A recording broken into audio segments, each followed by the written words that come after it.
Olá, pessoal! Esse é o Seda de Buriti, um podcast para o diálogo sobre o desenvolvimento territorial do Brasil. Com base na ciência cidadã, nos preceitos da pluralidade de ideias e do debate democrático, o Seda é produzido pelas professoras, professores, alunas, alunos e alunos do Bacharelado em Planejamento Territorial da Universidade Federal do ABC, a UFABC. Essa temporada é coproduzida pelo INCT Labplum. Nos próximos episódios do Seda, vamos conhecer a trajetória e as experiências acadêmicas e institucionais de duas grandes referências do desenvolvimento regional e urbano no Brasil. Do Agreste para o Mar, do Nordeste para o Norte, Livramento e Chiquito vêm contar suas histórias e mostrar como o passado e o futuro estão no mesmo lugar, na construção do aqui e agora. Eu sou Beatriz Mioto, professora do Planejamento Territorial, pesquisadora do INCT Labplum e do Cefavela. E senta que lá vem a história. A primeira pergunta, Chiquito, eu tô te chamando assim porque você deu permissão, porque a tua mãe te rebatizou com esse nome, depois você pode contar por quê. Mas a nossa primeira pergunta, a gente queria saber quem é você. A gente já sabe um pouco da tua trajetória intelectual, a gente já te conhece da tua produção bibliográfica e etc, mas eu queria que você definisse aí quem que é o Chiquito, por favor. Em primeiro lugar, o Chiquito, né? Eu sou o Chiquito. Esse apelido veio, como você mencionou aí, em função da minha mãe ter, num primeiro movimento, feito uma promessa para São Francisco. Eu era o primeiro filho, para que fosse tudo bem. Considerando lá o nosso lugar, eu sou do sertão central do Rio Grande do Norte. Imagine isso, em 48, quando eu nasci, as coisas eram bem complicadas, bem difíceis. O índice de mortalidade extraordinário da minha própria família morreu a metade dos meus irmãos. Minha mãe teve 15 filhos, praticamente a metade. Então ela fez uma promessa para São Francisco, ao mesmo tempo ficou preocupada porque ela não gostava do apelido de Chico, que era o caminho natural de quem fosse Francisco ali no sertão central do Rio Grande do Norte. Então, preocupada com isso, quando logo que eu nasci, ela foi a primeira a me chamar de Chiquito. E é interessante, né? Porque isso realmente virou por toda parte, o apelido chega antes de mim, né? Eu fui estudar no estrangeiro. Em 2, 3 semanas as pessoas já sabiam qual era Chiquito. E é impressionante. Se mantém assim como a minha denominação até hoje. Então, aí está a história do nome. Agora, no mais, conteúdo, trabalho, essas coisas, eu estava pensando, né? Porque imaginei que vocês perguntariam uma coisa desse tipo e eu estava imaginando como definir um pouco, mas eu tenderia a trazer dois elementos. Primeiro, o que sou economista. Eu me defino assim, me sinto assim, uma espécie de identidade muito entranhada, né? Porque eu me formei muito cedo, né? 21 anos, até naquela época era raro se formar tão jovem. E na cidade, na verdade, você está em formação ainda, né? E essa coisa impregnou e tal. Mas uma formação, a minha faculdade era bastante modesta, no seu início e tal, mas bem decente, né? O curso era bastante bom, trazendo, entretanto, algumas coisas, né, que estavam sendo demandadas para a economia, para a disciplina, naquele momento no Nordeste, numa perspectiva de desenvolvimento regional, SUDENE, etc. A própria SUDENE incentivou a formação de vários desses cursos, o meu inclusive. E a demanda principal era que se tivesse ali a fonte de formação de quadros para o planejamento regional, né? Mas, ao mesmo tempo, se pensava um planejamento regional que atendesse lacunas de toda a ordem. Por exemplo, a compreensão mais empresarial desse processo, a própria compreensão orçamentária, de atuariais ou coisa do gênero. Então, eles findaram incentivando criar umas faculdades com uma formação forte em neoclássica e neokeynesiana também, a macroeconomia, a coisa toda, muito por aí, mas que tivesse uma grande ou uma boa dosagem de teoria de planejamento, técnica de planejamento e a contabilidade, né? Até a administração pública, essas coisas. Então era um currículo muito rico, muito denso, mas em última instância com uma formação de base teórica mainstream. Bom, então o primeiro choque a que eu fui submetido foi quando me formei fiquei em 71, o ano foi 4, 5 anos depois, eu me candidatei para um mestrado no CPDA, não sei se vocês conhecem, o Centro de Pós-Graduação em Desenvolvimento Agrícola, foi criado, isso é uma outra longa história, foi criado por dentro da Fundação Getúlio Vargas. Nasceu sob o palio da EPGE, imagina. Mas como era um curso voltado a planejamento agrícola e pensar a agricultura no país, não é, o que a EPGE oferecia não deu conta. Então, em questão de 6 meses, o Rico faliu e aí se entrou numa nova estratégia que valorizava extraordinariamente a interdisciplinaridade. Então, se manteve forte formação em economia. A própria formação que a EPGE trouxe, para mim, foi muito boa também. É muita econometria, muita matemática e tal. Mas depois se manteve uma economia heterodoxa, bastante heterodoxa, em plena ditadura, mas cursos de marxismo muito bons, keynesianismo muito forte, técnicas de planejamento importantes também. Tudo isso junto com antropologia, história, né? Minha orientadora foi uma grande historiadora, a Maria da Linhares, historiadora em geral, assim, uma formação bem erudita, até clássica, viveu muitos anos na França e trabalhou junto com o pessoal da Escola dos Anais, sobretudo. Então, quando ela veio lá para o nosso programa, ela era bem análise, e foi minha orientadora e muita sociologia, enfim, uma coisa bem interdisciplinar. E o que aconteceu pessoalmente comigo foi muito interessante, porque eu simplesmente fiquei deslumbrado com aquilo tudo. No início fiquei meio assustado, né? Porque aquela formação técnica, chapada, aí fui submetido a um espectro de conhecimento enorme. Aí no início me senti um pouco assustado, mas em seguida o que aconteceu foi uma espécie de deslumbramento que eu mantenho até hoje, eu diria, assim, em relação às ciências sociais em geral, ao grande espectro. Mas, ao mesmo tempo, sem perder aquela coisa da minha formação inicial, chamemos assim técnico, né? Até os meus colegas do grupo, às vezes, não me acusam, mas me lembram, né? Que eu tenho uma orientação metodológica muito forte, então mantenho uma busca de ferramentas matemáticas, estatísticas, etc., como apoio à minha pesquisa e tal. Então mantenho essa quase necessidade de ter, né, aquela lógica positiva enunciada e tal, e ter as ferramentas que permitam você fazer isso. Eu mantive isso, mas ao mesmo tempo já ali e a partir dali sempre, e eu diria cada vez mais, um encantamento muito grande pelo que os sociólogos, para os antropólogos, eu adoro os antropólogos. Das ciências sociais talvez seja a ciência que mais me influenciou. Mas alguns antropólogos, como a socióloga como Bourdieu, por exemplo, eu sou encantado. Encontro nele assim uma série de referências que aí eu tento, aí já antecipando coisas que eu sei que você vai perguntar, mas coisas que eu tento operar ideias, noções, essas percepções, por exemplo, o dia de campo, não é? Eu tento operar essa noção na economia, trabalho com os aí schumpeterianos, tem estatuto e não sei o que, essas noções de trajetória tecnológicas, sociotécnicas, como queira, o técnico-produtivo. Bom, mas foi a forma que eu encontrei para operar por dentro, né, de uma coisa que a disciplina tem controle e, creio, tem o que oferecer muito apropriadamente e também muito ricamente, uma enorme capacidade de refletir diversidade, garantindo, entretanto, uma espécie, né, de expressão, né, disso que eu mantenho na cabeça até hoje, falar da economia política, um determinante de última instância.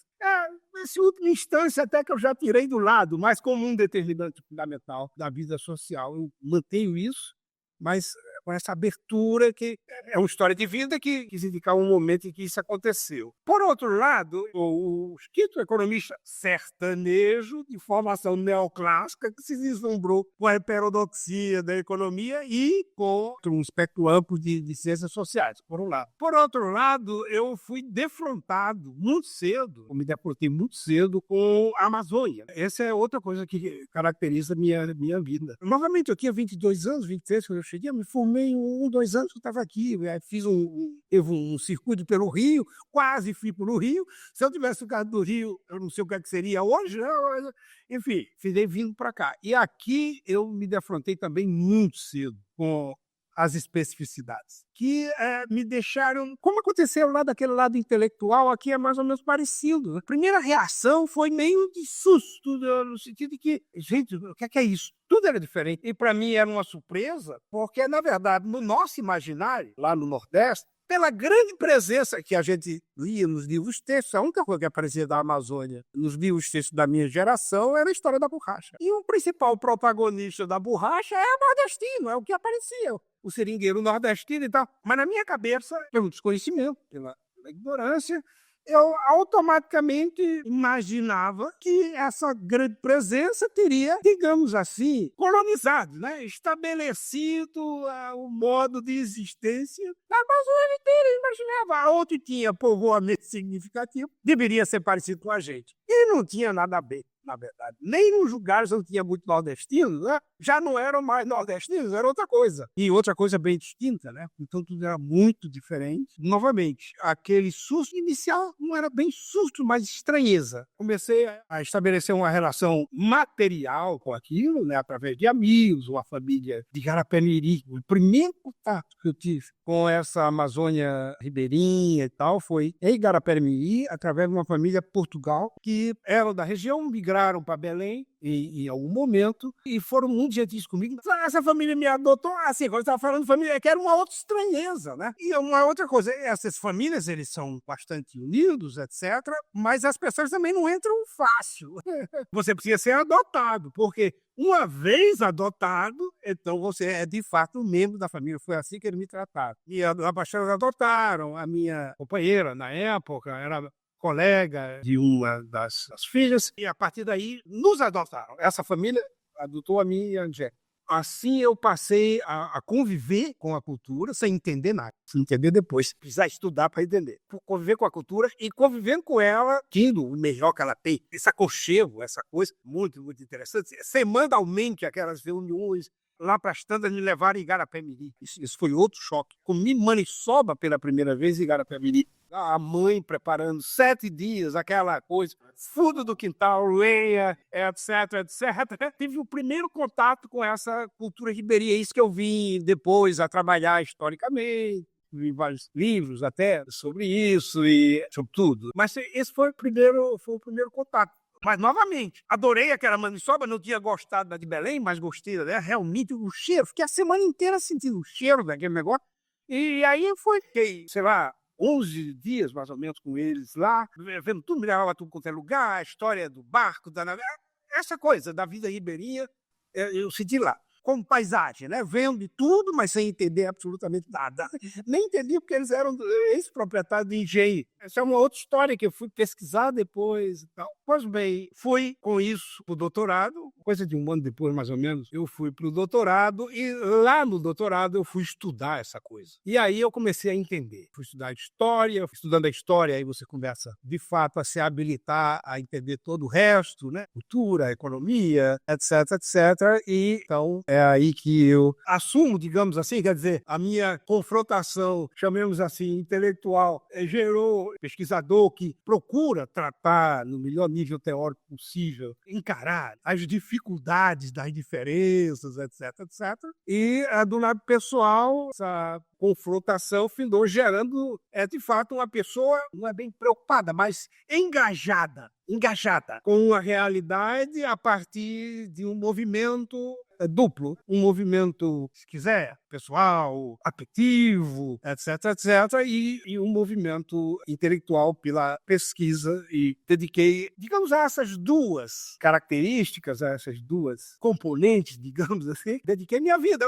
Enfim, não é bem assim, né? Mas orientei minha vida a partir desses dois componentes. Quando eu fui para o doutorado, eu era coordenador técnico de uma coisa chamada Comissão Estadual de Planejamento Agrícola do Estado do Pará. Era uma coisa da ditadura, um Sistema Nacional de Planejamento Agrícola, que tinha cabeça em Brasília. No Ministério da Agricultura tinha uma secretaria, aquela altura ficou muito forte, de planejamento agrícola, que era a cabeça desse sistema, e eu fiz o mestrado no CPDA, que era financiado por esse sistema. Aí, no meu retorno do mestrado, eu me transformei no coordenador técnico da CEPA, e aí, quando decidi fazer doutorado, pedi demissão de tudo, porque tinha começado aquela fase de inflação muito forte, eu estou falando aí de final de 81, início de 82, com inflação forte, bem mais acentuada, e um problema sem correção criava um problema grave de redução de renda na conversão, né? E aí eu preferi sem nenhum vínculo, sem emprego, e a CAPES pagava bolsa plena, que aí era em dólar. $3.000, uma boa bolsa. Então essa foi a estratégia. Fui nessa condição, fiquei 4 anos depois. Voltei. Quando eu voltei, fiz concurso com a universidade. Eu acho que, pelo que você falou, eu te vejo como um economista, mas não economista, como um potiguar, mas não só um potiguar amazônico. Não sei se eu posso definir assim, que é adotado e provavelmente adota tudo isso. E aí faz todo sentido que só daí pode vir uma pessoa que é pioneira para falar de temas que hoje estão mais delimitados, que estão no âmbito do que a gente discute sobre a bioeconomia, a sociobiodiversidade, mas que você já fazia isso de forma pioneira. Então, eu queria que você falasse um pouco sobre essa questão, que agora vem com muita força por causa dos esforços em relação às mudanças climáticas e etc., mas como que você chega aí? Porque agora faz todo sentido, dentro da tua trajetória, do entendimento da especificidade, de tudo isso, começar a pensar modelos alternativos, possibilidades, e aí me parece que nasce um pouco essas preocupações. Eu não sei se eu estou certa, mas eu queria que você também comentasse sobre isso, que é um tema que está muito colocado atualmente, mas que por você ele já aparecia anteriormente. Pois bem, você tem completa razão. Porém, para ter o controle do que se passou, para eu chegar a essas, não foi uma coisa direta, não foi imediata. Houve alguns pressupostos, algumas coisas que aconteceram que me conduziram a um esforço, porque o esforço não é simples, né, de fazer isso, quer dizer, sair do modo de reflexão da economia. Mesmo a economia heterodoxa, ela tende a ser extraordinariamente reduzida nos seus grandes componentes, porque, no fundo, faz parte da cultura da disciplina essa modelagem alto nível, quer dizer, se espera da disciplina uma leitura, né, desse macro invisível. Isso exige diferentes níveis, mais crescentes níveis de abstração, né, que vai reduzindo muitas coisas. Isso é um cacoete da disciplina, mesmo da heterodoxia. Mesmo quando você vai tratar aí com heterodoxias mais ricas, essas mais complexos que tem, eu mencionei os schumpeterianos, mas você tem outros, os keynesianos fazendo um discurso extraordinário, né, de leitura complexa das coisas e tal. Mesmo esses são, às vezes, forçados para manter o diálogo com as outras escolas e tal, para manter o diálogo, elas são forçadas a um nível de abstração muito elevado, a um nível de redução muito grande, e a diversidade é um problema, fica virando um problema. Bom, só que eu comecei a me dar conta de que, como todo mundo, como todo economista, seu primeiro desejo, mesmo quando você é estruturalista, por exemplo, você foge da neoclássica, não, eu não, eu vou fazer uma leitura estrutural. Quando você vai fazer a leitura estrutural, os modelos que você tem são também, basicamente, muito redutores e não permitem,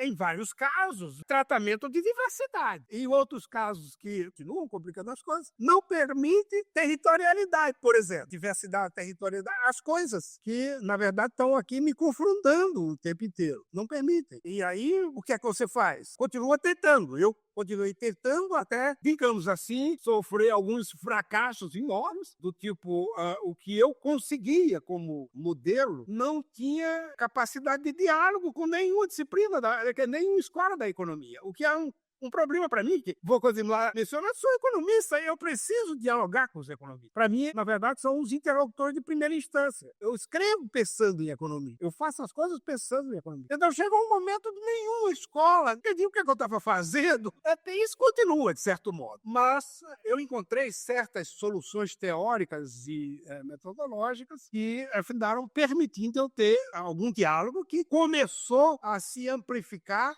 exatamente agora, porque o problema geral da diversidade, da relação da diversidade com base material, portanto, com território, com isso e com aquilo, isso se tornou crucial para todo mundo. Tá? E aí as pessoas se dão conta, esse pesquisador estava tentando fazer isso há bastante tempo. Pois bem, mas quando você tem um fracasso intelectual desse tipo, não consegue modelar, você não consegue, de modo que os outros entendem, isso vira um problema muito, muito grave, muito sério, pessoal. Você tem crise existencial. Pois bem, duas coisas no momento dessa crise me moveram. Uma, tentar entender mais, aprofundar mais e ver se, fazendo isso, se, por outro lado, abrir um leque de busca de possibilidades de leitura. Visitar escolas ou visitar, às vezes, fora da economia, né? Visitar grupos e visitar formas de tratamento das coisas que possam aumentar a minha chance que vejo. Pois bem, então, aí tem o primeiro movimento que eu queria chamar a atenção. O aprofundar,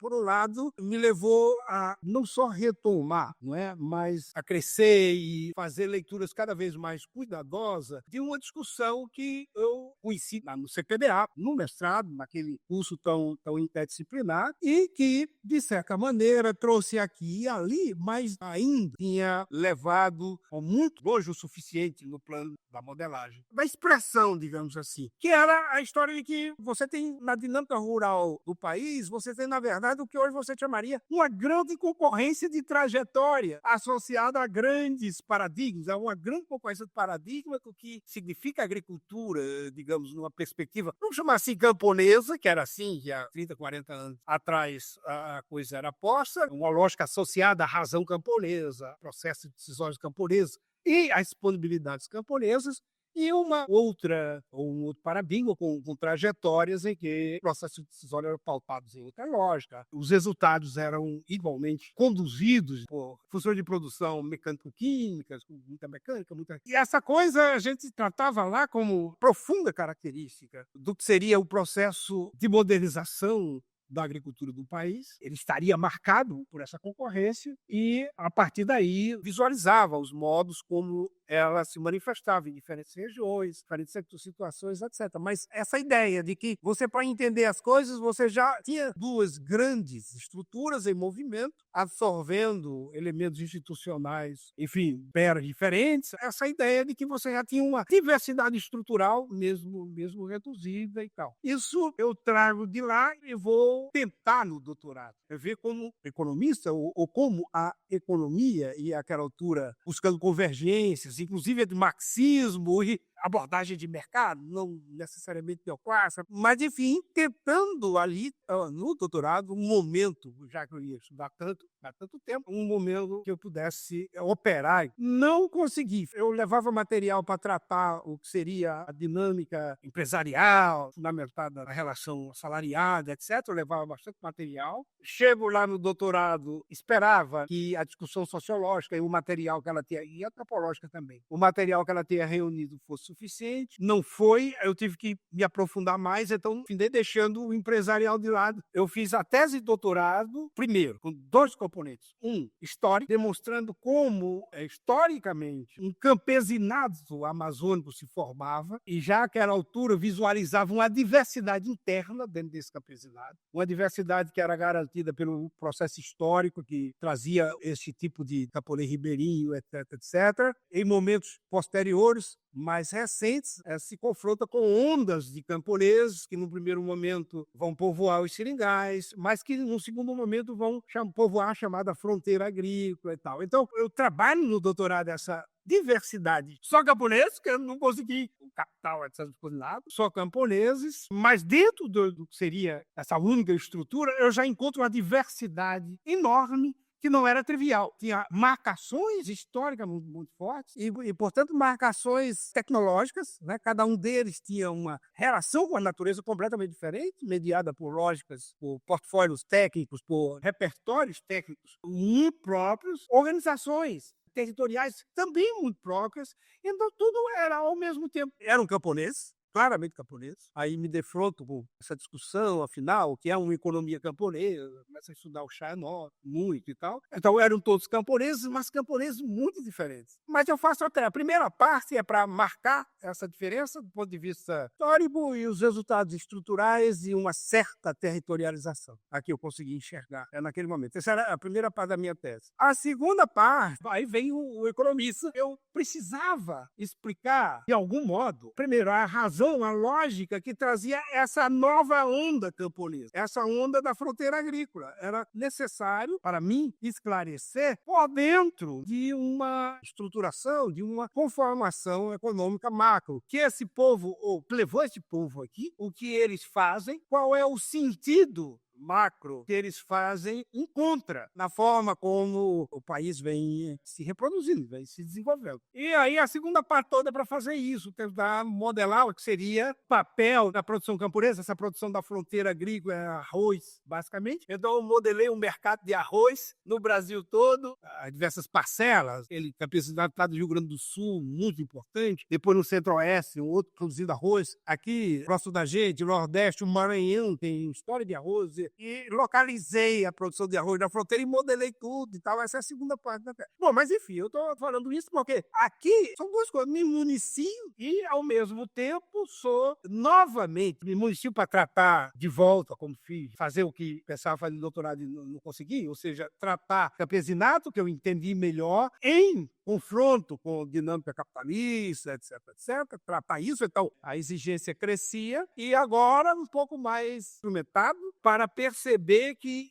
o lado camponês, por exemplo, era extraordinariamente diverso. Não devia fugir dessa diversidade. Bom, mas no início eu não consegui. Passei anos, 15, 20 anos de minha pesquisa, até 2017, por exemplo, eu tratei diversidade apenas como oposição, ou dinâmica de oposição, campesinato, formas patronais, capitalismo, etc., como sendo referência estrutural de movimento. Várias pesquisas que eu fiz. Porque dentro do campesinato eu não conseguia trabalhar as diferenças. Só que lá para as tantas, como falei até 2017? Não, 2007. Agora eu fui para Oxford com um problema. Eu não posso mais continuar a minha pesquisa sem dar conta da gigantesca diferença que existe entre esses camponeses caboclos históricos, que na verdade fizeram toda a economia da segunda parte do século XVIII. A economia colonial toda já foi feita com base nesse campesinato que vamos chamar, que eu venho chamando, aí depois vi livros de história sobre eles, etc, etc. Mas esse campesinato caboclo histórico se forma aí pela diluição dos aldeamentos, os aldeamentos indígenas, foram a base da economia colonial na primeira fase, até a segunda metade do século XVIII, quando o Pombal vai ser expulso. Então, essa primeira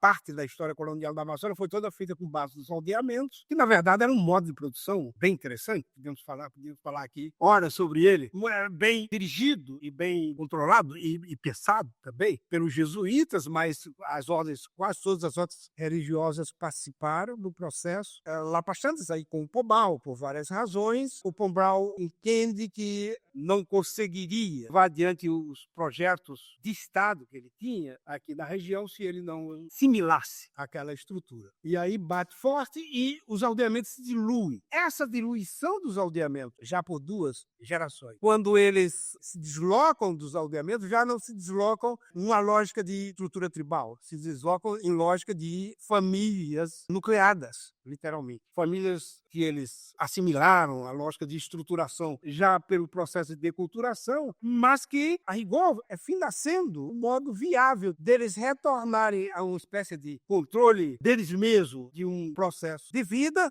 sem as amarras dos aldeamentos, sem o controle dos aldeamentos. São formas de famílias nucleadas, portanto, camponesas. Só que famílias camponesas bem diferentes. Famílias camponesas que herdaram cultura indígena, porque é essa a sua fonte, mas que, por outro lado, gradativamente vão se compondo com elementos portugueses, já por dentro do aldeamento, mas depois que sai. Então, claramente, vários atores, digamos, europeus daquele momento se unem a famílias indígenas e você cria uma espécie de campesinato que, de um lado, é capaz de lidar com a floresta, lidar com o bioma, traz um repertório técnico, um conhecimento sobre como funciona o bioma na sua lógica macro, como funcionam os seus pontos. Por produto, eles têm isso até hoje, é uma enorme base de conhecimento, mas, ao mesmo tempo, são hoje, naquele momento, dependentes de um conjunto de mercadorias e necessidades europeias. E aí você tem uma espécie de um parto, de uma estrutura nova que vai, de fato, povoar, literalmente, fazer a base da produção das drogas do sertão da segunda metade do século XVIII, estruturar isso tudo, e vai chegar até hoje. Então, esse campeonato ribeirinho, na verdade, é um momento histórico desse longo processo. Temos aí um vasto caminho de adensamento de capacidades de ajustamento às relações externas, a mercado, a isso e aquilo, que fazem a IBOA uma base econômica própria. Isso aqui a gente vivencia hoje. Pois bem, então, um campesinato com tal distinção tem que ser considerado uma análise de economia que se pretende esclarecer algo sobre a dinâmica da sua região, a dinâmica amazônica. Então é aí que eu passo a dedicar uma espécie de atenção especial, a fazer um esforço próprio para capturar essa distinção. Ou, se quiser, poder tratar o que seria um vasto campeonato, diferentes camponeses, mas tratá-los ao mesmo tempo, resguardando a especificidade de que todos são economias domésticas, baseada em família nucleada e tal. Essa condição é comum a todas, mas com formas muito distintas. Então, é necessário desenvolver métodos que espelhassem essa distinção também, a distinção do modo, da forma de produção geral, camponesa e tal, e as distinções de expressão desse modo comum a partir das suas configurações históricas, suas formações sociais próprias e seus ajustamentos territoriais, a criação de diferentes campesinatos, camponeses associados, territórios próprios, território entendido como cultura, como natureza, como tudo que está pelo meio, instituições, etc. Economistas trabalhavam com essa noção de trajetória que eu passei desde então a visualizar como uma maneira que, se metodologicamente bem conduzida, poderia captar essas diferenças. Sobretudo a história da leitura do Dawes depois, que ajusta a ideia de trajetória, a ideia de paradigma. Então, grandes paradigmas, no nosso caso aqui, um paradigma que maneja o bioma, por exemplo, como um paradigma de conhecimento próprio, com tudo que um paradigma tem, contraposto a um paradigma que transforma o bioma mediante regras mecânicas e químicas, por exemplo, dois grandes paradigmas como grandes referências. E aí você desce e começa a observar quem opera um paradigma, o faz mediante aqui circunstâncias, se ajustando aqui necessidades, utilizando os incentivos de que tipo de ambiente institucional, por exemplo. Aí você finda vendo de uma maneira bem plástica e territorializável aquilo que o Dawes está falando. Há um paradigma de um certo tipo, você tem as trajetórias tecnológicas quando operadoras deles, condicionado por circunstâncias. Bom, como isso é bem possível e bem plástico de visualização nessas trajetórias da operação do que a gente chama paradigma mecânico-químico, isso também é bastante visível. Foi a novidade, digamos assim. Na época eu dizia, posso fazer isso aqui, eu posso fazer isso lá também. Se eu posso fazer isso em relação ao paradigma mecânico. E aí você tem toda a instrumentação já da pesquisa dos próprios neoclássicos, schumpeterianos e de outras escolas, que facilmente te dão os elementos para você identificar como é que as coisas ocorrem. Do outro lado, você não tem nada disso. A Beatriz falava a história da relação do conhecimento com prática e tal. Então, isso tem tudo a ver. Paradigmas colonizam as instituições e as trajetórias aprofundam a colonização na direção delas. Como esse paradigma agroecológico, esse paradigma referido ao bioma e tal, ele é marginal, coisa de caboclo, coisa de camponês do século XVIII e tal. Então, você não tem nada. E esse era o grande desafio. Como é possível, como se dispõe de estatísticas, por exemplo, a estatística é parte dessa problemática. As estatísticas são precaríssimas. Então, como você, com as estatísticas, você tem com os conhecimentos espalhados em outras formas, até mesmo na universidade e tal, precário que você tem também nesse campo, como é possível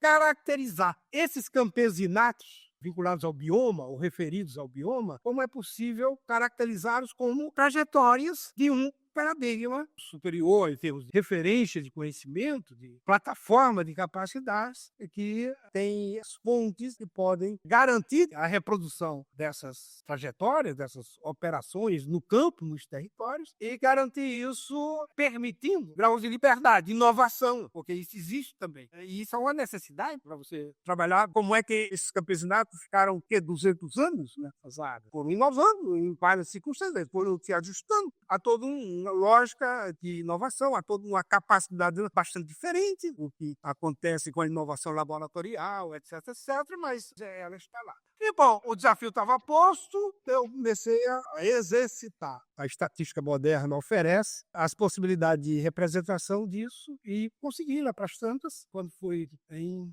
2009, 2007 eu fiz a reflexão e comecei o exercício. Em 2009 eu publiquei o primeiro artigo na Revista Brasileira de Inovação. Viu, Beatriz? O artigo é Trajetórias Tecnológicas no Rural da Amazônia como referência para uma política de conhecimento,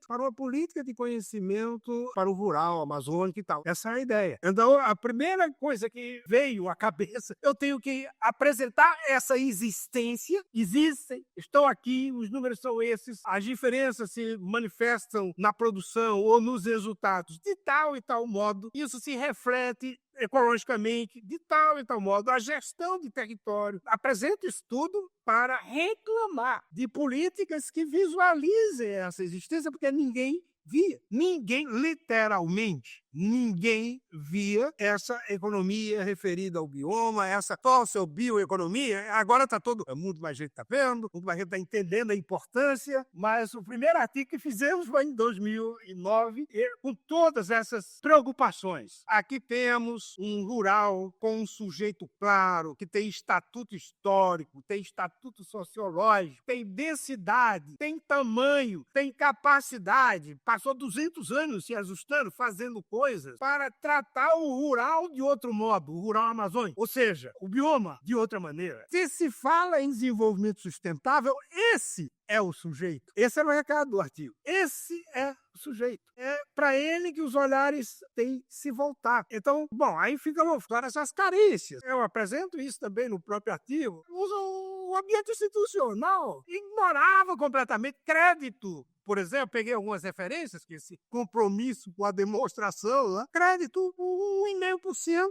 do valor bruto da produção, ou seja, não existe crédito. Assistência técnica, política de CIT, não existe, novamente, né? Ou seja, o ambiente institucional simplesmente ignorava, continua ignorando. Agora, diferente, né? Porque está todo mundo chamando a atenção de algum modo, né? Ou muita gente chamando a atenção. Olha, lá está, tem que prestar atenção. A fossobiodiversidade aí virou agora uma referência. Mas naquela altura, você falava, as pessoas, mas, pô, na verdade, viam uma espécie, recebi isso ostensivamente em alguns momentos, uma espécie de dedo acusador do tipo, pô, esse cara quer que a gente volte pro extrativismo, coisa arcaica, qualquer noção de modernidade. O cara tá dizendo isso, quando na verdade o que você está dizendo é o seguinte: eu não estou dizendo que quero isso ou aquilo, estou dizendo que existe uma economia com tais características. Essa economia tem tais e tais e tais bases. Essa economia tem virtuosidades de diversos tipos, com lógica de desenvolvimento, se você pensa esse desenvolvimento de outro modo, desenvolvimento sustentável, por exemplo. Então está aqui, e você tem que, você Estado, você sociedade, tem que saber que está lá. Ô Chiquito, eu acho que você já entrou na pergunta que a gente tinha mandado sobre ações inovadoras, acho que você já falou isso, mas você poderia dar um exemplo concreto? Eu imaginei que vocês iam perguntar uma coisa desse tipo, e aí eu tenho um exemplo. O gás é uma das minhas derrotas, digamos assim, eu tenho várias grandes derrotas, mas eu fui, 2003 a 2005, eu fui diretor de planejamento, ficou um pequeno intervalo como agência de desenvolvimento, mas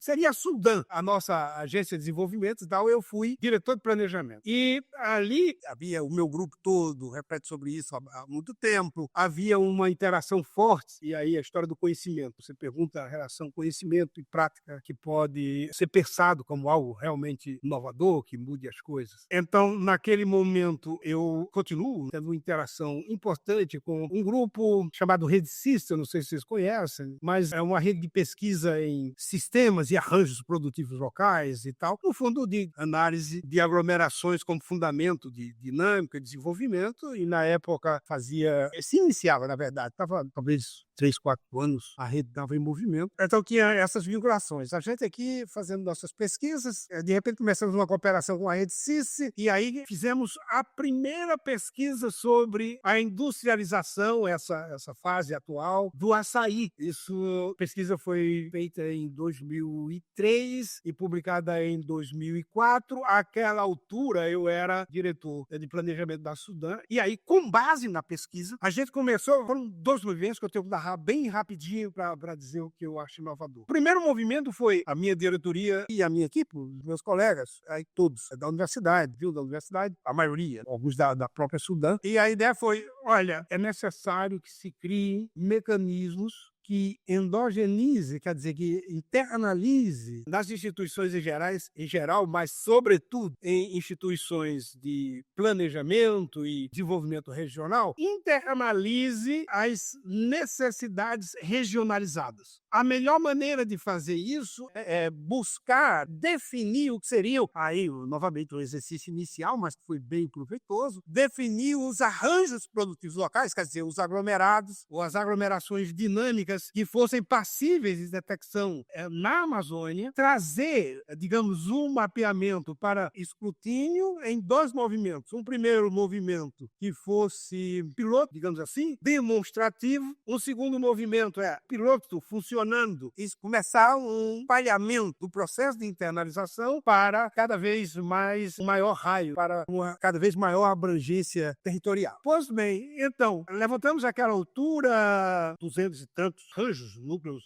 aglomerativos importantes, dos quais 40 realmente tinham dinâmicas promissoras, etc, etc. Então, esses 40 foram, digamos assim, pensados para a provável segunda etapa, que ocorreria 2 anos depois da gente lançar o programa. E, num primeiro plano, então, 4 experiências piloto. O açaí, porque a gente tinha feito essa pesquisa de base, conseguia não era só identificar o arranjo, mas a gente foi bastante longe na pesquisa interna das empresinhas, todas as pequenas empresas surgindo, algo muito interessante. Eu tenho um livro recente sobre essa história, né? Eu chamo Economia e Território, não sei se vocês ouviram falar. Economia e Território é a fundamentação e dinâmica da economia do açaí na região do Grão-Pará, uma coisa assim. Mas, enfim, então, essa primeira pesquisa, a gente tinha ela na mão, ela é parte desse livro, mas eu estou falando nesse momento da ação, nessa primeira pesquisa, nos permitia, portanto, uma identificação de atores, por exemplo, não só os empresários, etc.,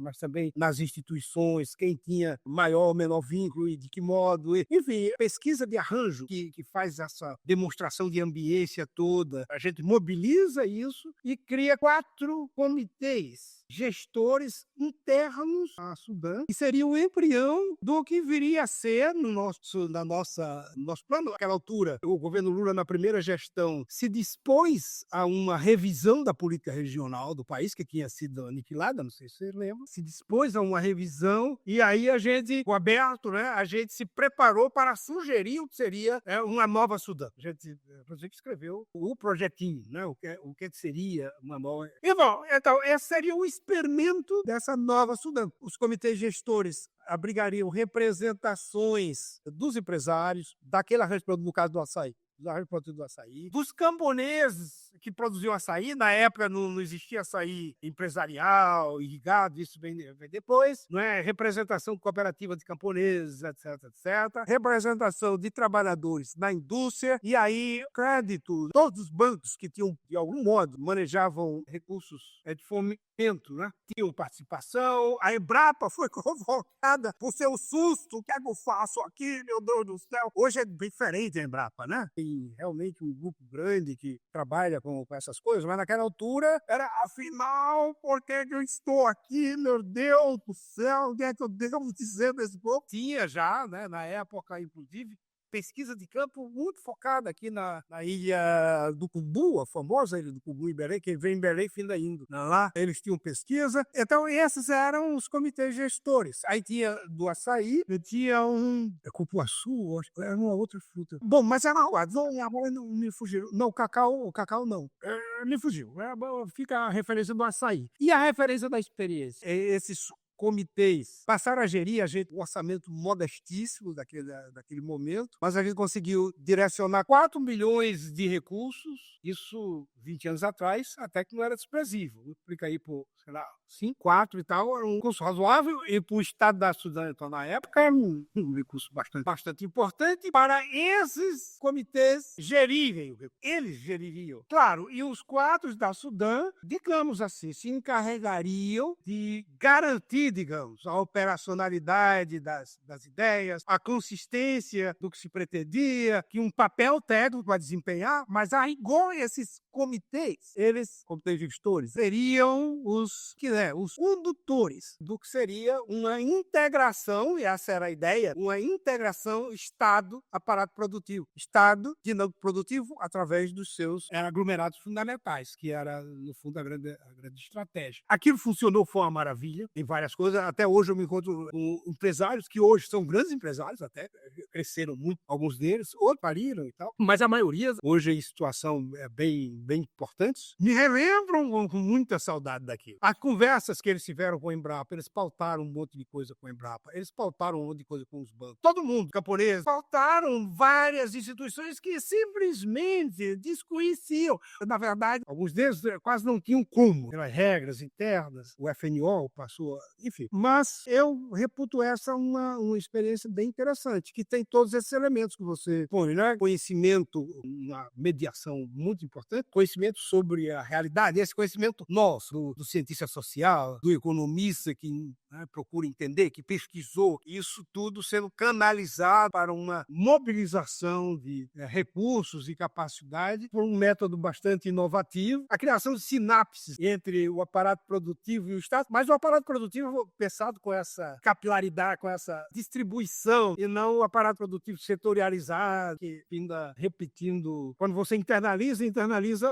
o poder existente, que não, aqui a ideia era muito mais fortalecer território, quer dizer, o agrupamento como sistêmico ou uma sistêmica integração de capacidades territoriais. Essa era a ideia e eu repito até hoje como uma ideia interessante que, se eu tivesse a chance, eu voltava a operar. O ano seguinte, eleição do prefeito, o apoio que a gente tinha recebido, os políticos, na época que nos puseram na Sudã e tal, eles entendiam bem a estratégia e nos deram apoio, garantiram orçamento, nos protegeram contra ataques, vocês entendem isso, até um certo momento. Quando chegou aquele momento ali da eleição do prefeito, foi quando 2006. Então, ali em 2005, a coisa complicou-se e aí todos esses anteparos e apoios, etc, ficaram submetidos a uma outra lógica que eu pessoalmente não entendia. Na época, nenhum de nós, ou todos, tínhamos muita dificuldade de entender. E o resultado foi, lá para as tantas, o bloqueio da estratégia em geral. E aí todos nós saímos. Quer dizer, quem estava na Sudã pensando em um novo momento da política, saímos todos. E aí a coisa sumiu. Mas, volto a dizer, foi uma experiência interessante, porque claramente funcionava.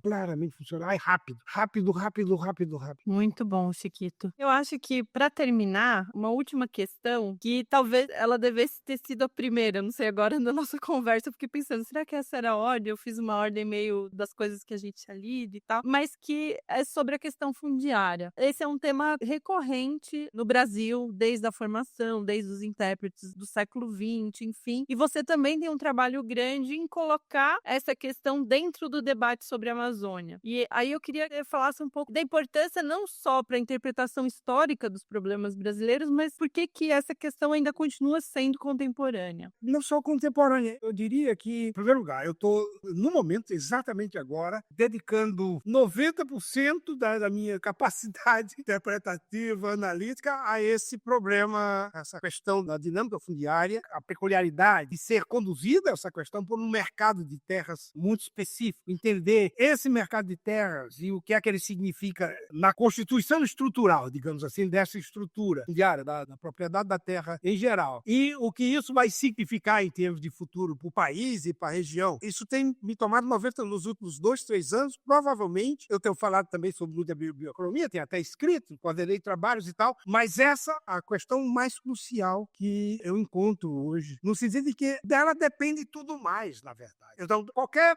projeto de desenvolvimento baseado, por exemplo, em bioeconomia, com essas conotações que a gente trata, certamente encontrará nessa dinâmica fundiária e na mediação desse mercado um terrível obstáculo. Se mantiver tal como está, uma nova economia, uma bioeconomia ou o fortalecimento não encontrará resguardo. Na verdade, essa dinâmica tende a destruir as bases de qualquer bioeconomia consistente nessa perspectiva que a gente trata. Bom, então, para mim se trata hoje em dia de uma questão urgente. Quer dizer, as pessoas têm que entender a potência desse movimento, dessa poderosa máquina. As pessoas tendem a analisar essa questão meio como um desvio de conduta. A ilegalidade. Tem um bando de bandidos aí, mudo, enche, né, assim, páginas de jornal, mas de qualquer maneira são situações contingentes, ad hoc, indivíduos marginais. E se assim eu ponho a polícia e aí eu resolvo o problema. Só que o problema não é esse. Essa dinâmica fundiária está associada a uma lógica de mercado. É uma lógica de mercado potente, não é marginal, é potente. Ela é interligada e fortemente interligada com o que seria a economia legal e se movimenta com a potência dessa interação. E esse movimento significa 2 passos gigantescos. O primeiro, a apropriação de terras públicas. Em algum momento vem uma conotação, não, com a grilagem, vem um desmatamento também ilegal. Mas o ilegal é a lógica da reclamação. Na verdade, a reclamação deve ser porque você tem um mecanismo estrutural que se refaz continuamente, que tem ocupado espaços institucionais, que tem colonizado esses espaços, no sentido de fazer um primeiro movimento de transformação de terra em mercadoria. Eu aproprio de terra pública e, a partir disso, o que era floresta pública virou terra com mata. E tem preço, tem mercado, tem Segundo passo, transformo terra com mata, e agora a terra com mata é a matéria-prima de uma outra coisa, terra sem mata. Também conduzida por critério de mercado. A transformação é uma transformação por um processo produtivo. É um setor especializado em produzir terras, num primeiro movimento, transformando o que seria bem público em bem privado, um cercamento. Segundo movimento, transformando esse bem numa mercadoria que tem claramente valor de uso. E quem conduz isso, agora estou para publicar um outro artigo, vai sair primeiro nessa plataforma do MAD, que a gente da USP, que a gente tem tido uma cooperação boa com eles. Bom, então fica claramente demonstrado, todo o processo de apropriação não é feita por pequenos como conjunto de colegas que pensam assim, que a coisa acontece na fronteira agrícola, e chegam os camponeses se apropriam da terra, aí depois desmata, aí vende a área desmatada para um empresário, e esse empresário vai acumulando pequenos e forma um patrimônio, não sei o quê. Não é assim. Censo aí, 2006 e 2017, você tem, primeiro, 22 milhões de hectares de terra que foram privatizadas, novas, que não eram da primeira. 22 milhões, e foram privatizadas por tipos de estabelecimentos do maior extrato. Os maiores estabelecimentos é que fazem essa privatização. Não é uma frente camponesa. Aí depois, quando você vai ver, por outro método, quando você vai ver desses 20 milhões, o que se transforma em terra sem mata, que são 15 milhões, quem faz esse processo novamente grandes.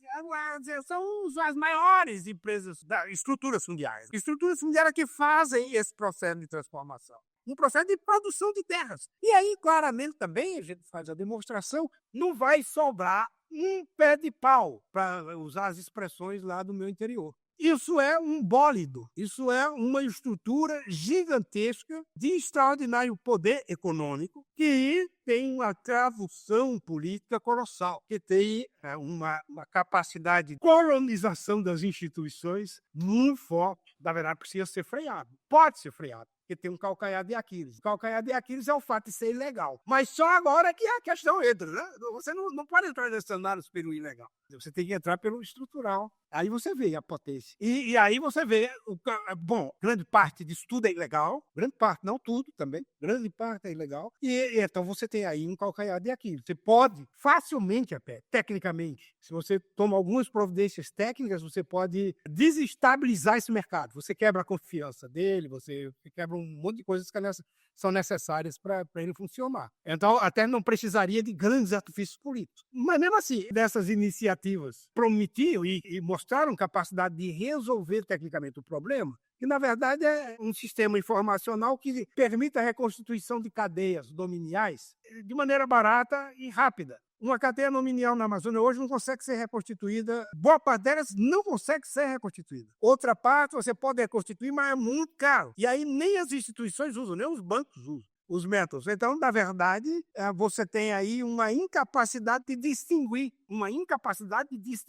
o que é legal do que é ilegal como um fundamento institucional, uma base institucional de operação. Se você quebra essa incapacidade, quer dizer, se você dá capacidade, e foi isso que a gente tentou. Aí tem um projeto aqui da universidade chamado SIG Fundiário, que desenvolveu um sistema nessa direção. Aí o que é que aconteceu? Foi, de certa maneira, inviabilizado. Não importa aqui entrar nos detalhes da situação, mas o fato é que foi inviabilizado por uma série de circunstâncias e tal. Quer dizer, então, solução técnica existe, mas, e portanto, seria muito facilmente arregimentar, você colocar em exercício. Na época a gente fez orçamentos para isso e tal, com coisa de 80, 90 milhões de dólares, você podia ter esse sistema, porque a parte cara dele é que ele precisa digitalizar todos os documentos de origem e os documentos de cartório. Os documentos de cartório já são digitalizados por lei, então é obrigatório, mas aqui não, aqui ainda não, era para ser até 2012, depois.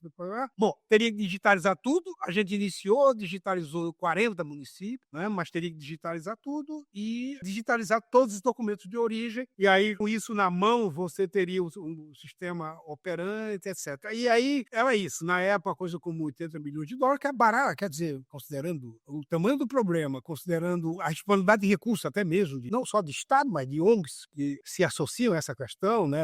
A CLUA, né? Aquela Federação da CLUA, por exemplo, que é lida com recursos enormes, né? Que poderiam muito bem deslocar nessa direção. E seria uma via técnica. Mas, obviamente, como falei, nas iniciativas existentes, essa via técnica recebeu. Quando se entendeu do que se tratava, né? Quando se entendeu o que é que a coisa podia derivar, então sofreu. Enfim, foi inviabilizado. Está retomando agora, se fala e tal. Mas, então, haveria essa possibilidade técnica. O problema político, entretanto, é bem elevado. A questão política, né, que isso envolve, bastante acessível e muito... Mas é que eu acho que tem que ser encarado, né? Frente a tudo que se está vivenciando aí, todas as questões, né, climáticas, mas também as sociais e tudo mais, eu pessoalmente não vejo como fazer coisas sérias nessa direção, nova bioeconomia, se não se trata essa questão.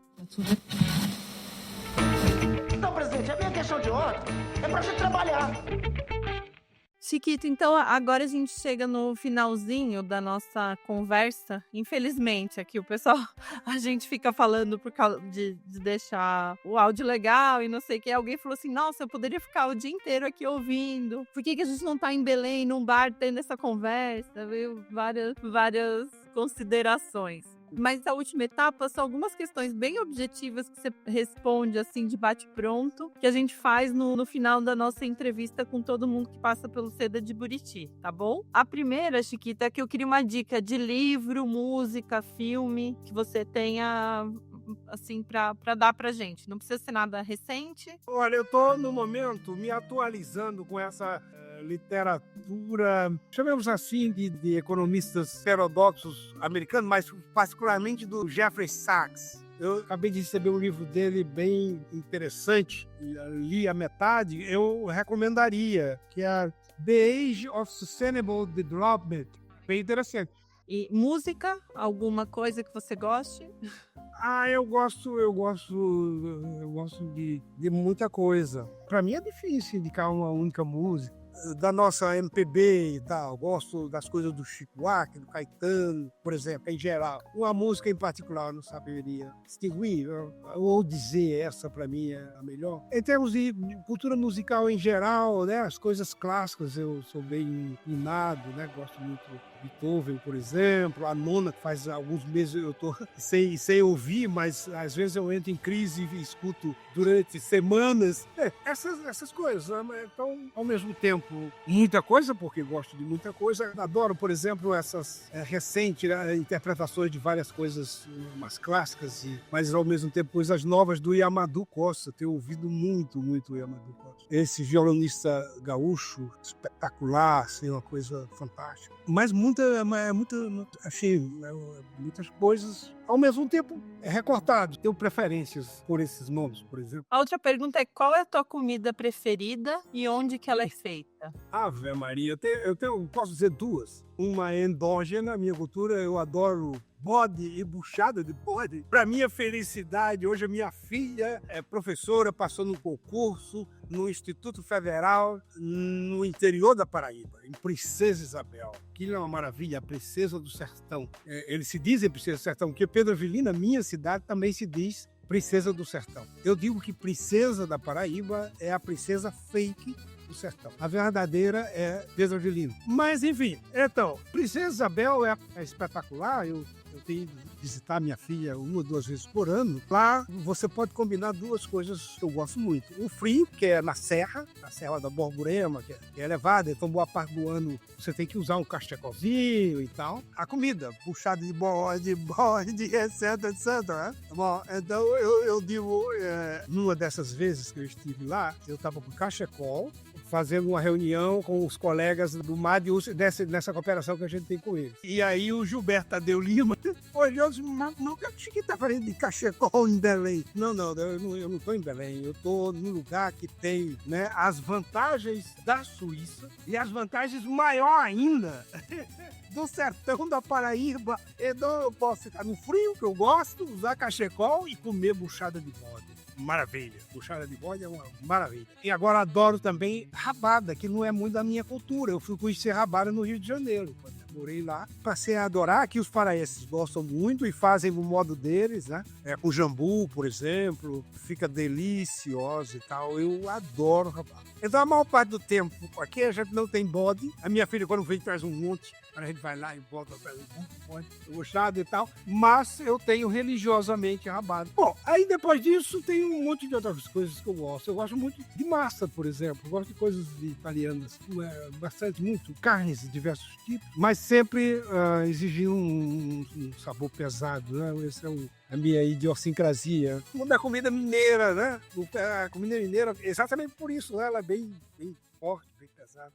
E quem hoje que você pode dizer assim que é uma referência, que te inspira muito, alguém que você tá vivo, que você fale, ali tem alguém para me espelhar? Bom, olha, esses autores que eu mencionei, que estão alguns até bastante jovens, mais jovens que eu, pelo menos, né? O Dose, vários neoschumpeterianos são, para mim, bem importantes. O Dose, particularmente com essa teorização sobre o que eu me referi aqui, né? Sobre relação, fazendo a ideia do Kuhn e tal, e fazendo a teorização que ele fez e tal. É muito importante. Eu combinei, por exemplo, e admiro muito, na verdade, quando eu falei que estava tentando encontrar outras ferramentas, né? Eu encontrei o Brian Arthur. Esse cara eu acho fenomenal. Ele é economista também, mas na verdade ele fez o que seria o fundamental da carreira dele, arengando com a economia neoclássica a partir da complexidade de uma apropriação muito interessante, né, dessa ideia de trajetória e da relação trajetória com o ambiente institucional. Ele modela isso de uma maneira brilhante e forte,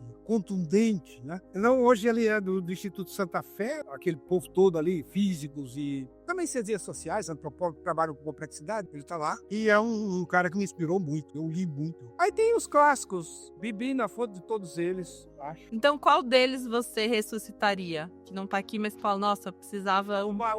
Eu entendo o Marx, por exemplo, o Karl Marx, como o grande cientista social do século XIX, né? Gigantesco. Então, eu tenho o Marx como... Eu dei aula da economia política marxista, do próprio Marx do Capital, 20 desses anos. Uma referência fundamental. Mesmo em coisas que ele, digamos assim, errou, porque o modo como ele usou a ideia finou não levando ao que... expressando o que se supunha possível expressar e tal, mas mesmo assim, essas ideias continuam sendo referências, mesmo para mim, muito importantes. Que ainda nos anos 70 ele começou o primeiro artigo dele sobre rendimentos crescentes, a arenga dele com rendimentos decrescentes é uma necessidade da visão de mundo neoclássica, né? Da referência modelística de última instância dos neoclássicos, rendimentos decrescentes. Um filósofo francês, Ben Said, não sei o primeiro nome dele, ele escreveu um livro interessantíssimo, 20 anos atrás já, 15, 20, chamado Marx, o Intempestivo. E qual era a tese dele? Qual é a tese dele no livro inteiro?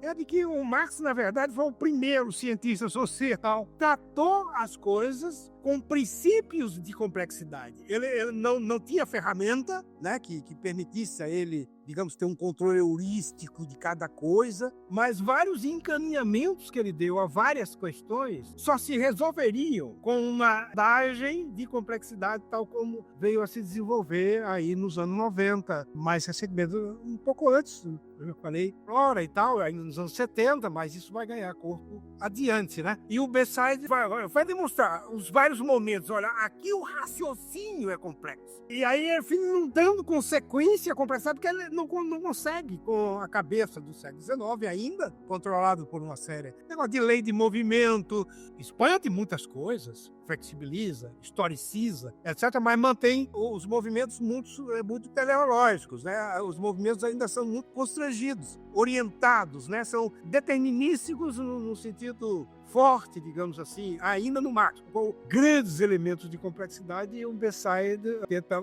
demonstrar isso nos momentos apropriados, leitura apropriada e tal. Muito interessante. Então, o cara era um gigante, né? Eu não sei, as coisas, certas teorias, a teoria de erro do Marx. Não, ok, tem coisas aqui que, né, ele exagerou, ou não é, ou não sei o que, não sei o que. Mas é uma teoria brilhante, é fantástica de muitos modos, né? Então, é um gigante, né?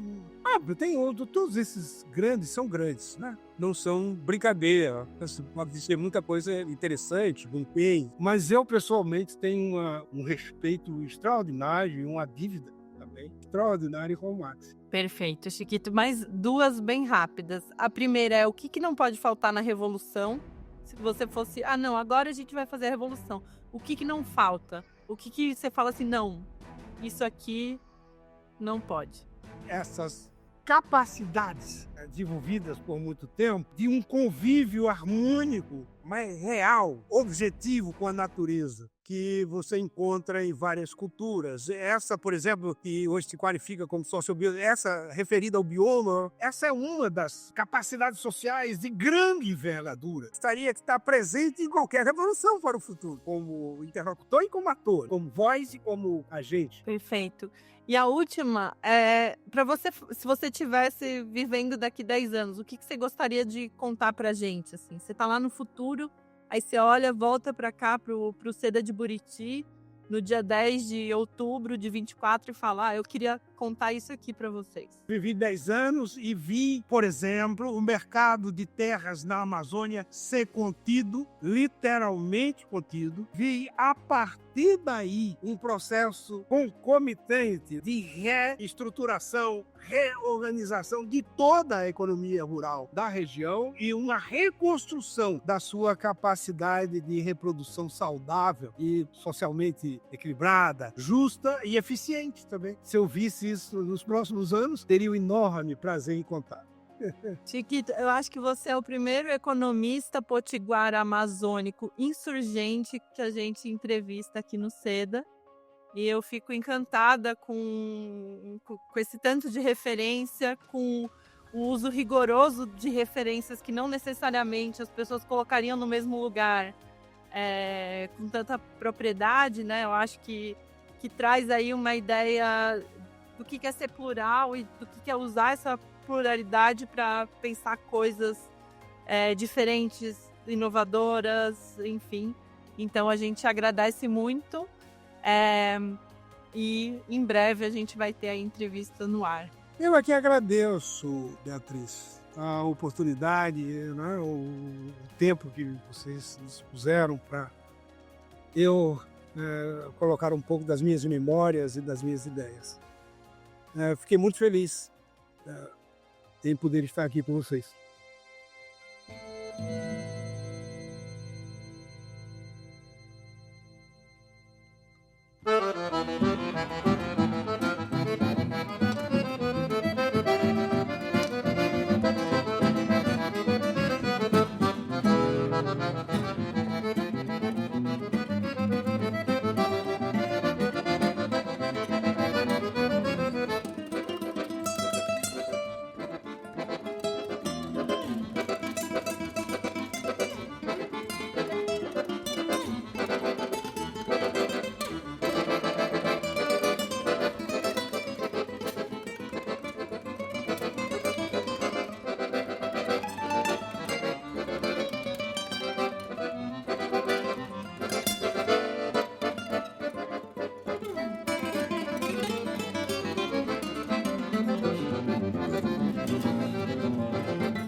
O podcast Seda de Buriti agradece o apoio da Pró-Reitoria de Extensão e Cultura da Universidade Federal do ABC, PROEC, do Bacharelado em Planejamento Territorial da UFABC, do Laboratório de Estudos e Projetos Urbanos e Regionais, LEPUR, UFABC, e do Laboratório de Planejamento Urbano e Regional, Instituto Nacional de Ciência e Tecnologia, INCT Labplan, UFRN.